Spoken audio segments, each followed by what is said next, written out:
44-19 when the starting pitcher goes at least 6 innings.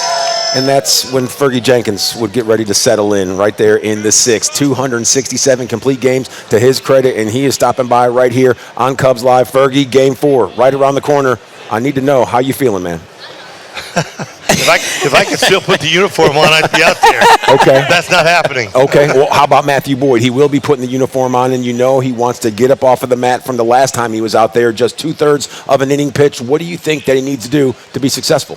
You know, the number one thing with an individual that has a number of days rest, the habit is part of what your repertoire is all about. Okay. And the last time, I think he only had 3 days rest. Yeah. He had I think a few extra days would probably help him. So, and being left-handed here in this ballpark, he can capitalize people. Being on extra rest and the routine, that's the most important thing for a starting pitcher, and he's right? won here quite a bit, so Okay.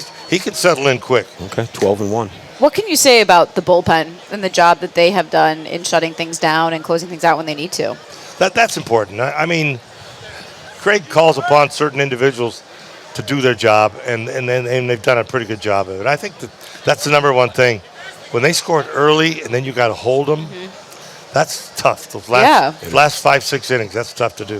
What does it take when you're on the mat? Like, what do you got to think every pitch, every inning, because Wrigley Field is unforgiving. And this ballpark, the ball jumps out of this ballpark quick.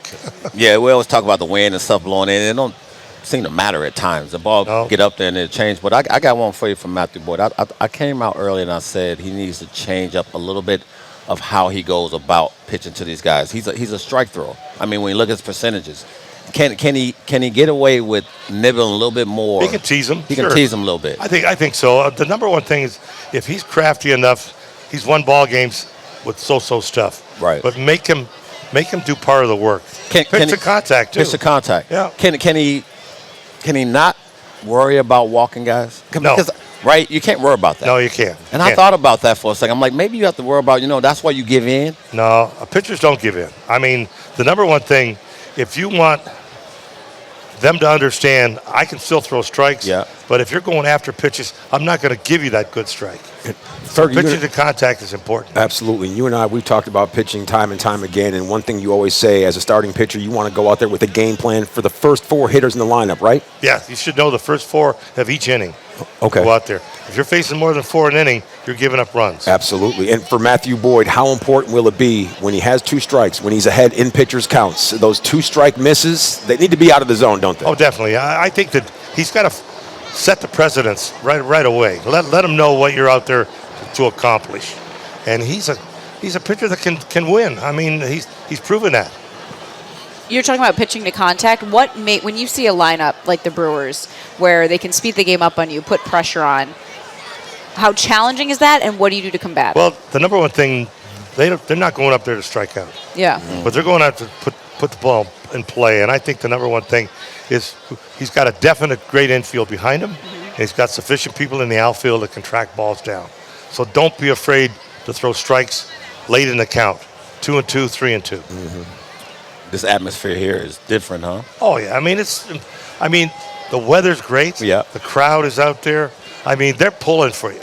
A hometown crowd, and you know you can win here at home. Yeah, because that's they took important. Right, you know you can win. They took care of their stuff in Milwaukee. Yeah, they won their 2. You got to win your 2. They can do it. Yeah, you can do it. Okay, Fergie, I see you have the fleece on underneath the hoodie. You said the weather's great, but as far as pitchers are concerned, does that change the game plan at all? Do you want to come in and live on that inner third just a little bit?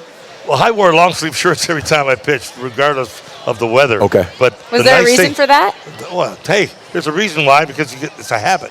But it was just what you did. The thing is, I think, Boyd, let them know you're out there.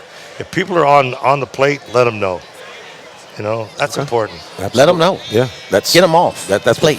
267 complete games. He let them know a whole bunch of times. You could also swing the bat just a little bit. Yeah, I enjoyed that too. How do these Cubs sticks? How do they go out there and attack Freddie Peralta? He's pretty nifty. You know what's nice is Cubs can put the ball in play also, and they want to win this game. Okay. Their idea is to win this game, 1 inning at a time, 1 batter at a time, whatever it takes. That's all you have to do. See, I feel like they have 9. they play 9. I feel like they have that luxury. All right, I mean, we've seen a lot of slug in the postseason, right? Balls going out the ballpark. But if you have the ability to get guys on base and cause havoc on the base paths, you have to utilize that. Yeah, and there's no reason to panic. You're at home. You should feel comfortable. Yeah.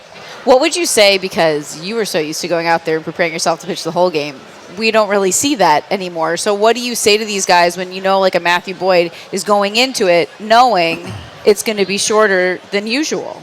Well, now your game is over after 60, 70 pitches or less maybe. Sure. But he can get 4 pretty good innings to let him know he set a table for the next guy to come in. I think that's very important. Throw strikes, pitch to contact, get people out, and stay ahead of the hitter. What do you think of the approach, like how pitching in the postseason is that way now? It's totally different now. Yeah. I would probably have a difficult time talking to the manager. I said, I'm not leaving this ball game, please. If it's nothing, why should I want to leave? I'm still in control. Absolutely. The weather-wise, it's a little crisp, as you talked about. This is great weather to pitch. It is. It's great. As far as even gripping the baseball, the seams, everything's cool? Yeah, you can still rub the ball up, I think. But what's nice is you're in a playoff situation where your brain has already told you, this is the game you got to win. Mm-hmm. This is the game I got to perform well to do a good job. What can you say about, because I was talking to Justin Turner, he was saying like momentum, like you want to try to keep that on your side or flip it if it turned. What did you notice when you were out there pitching and how that played a role? Because I'm thinking of the home crowd and how they can play a role in that. Well, you really don't see the home crowd a lot of times. They don't hear them. But it was you and the catcher. When Randy Hundley and I got together, we knew what our plan was all about. And I think is Kelly catching tonight? Yeah.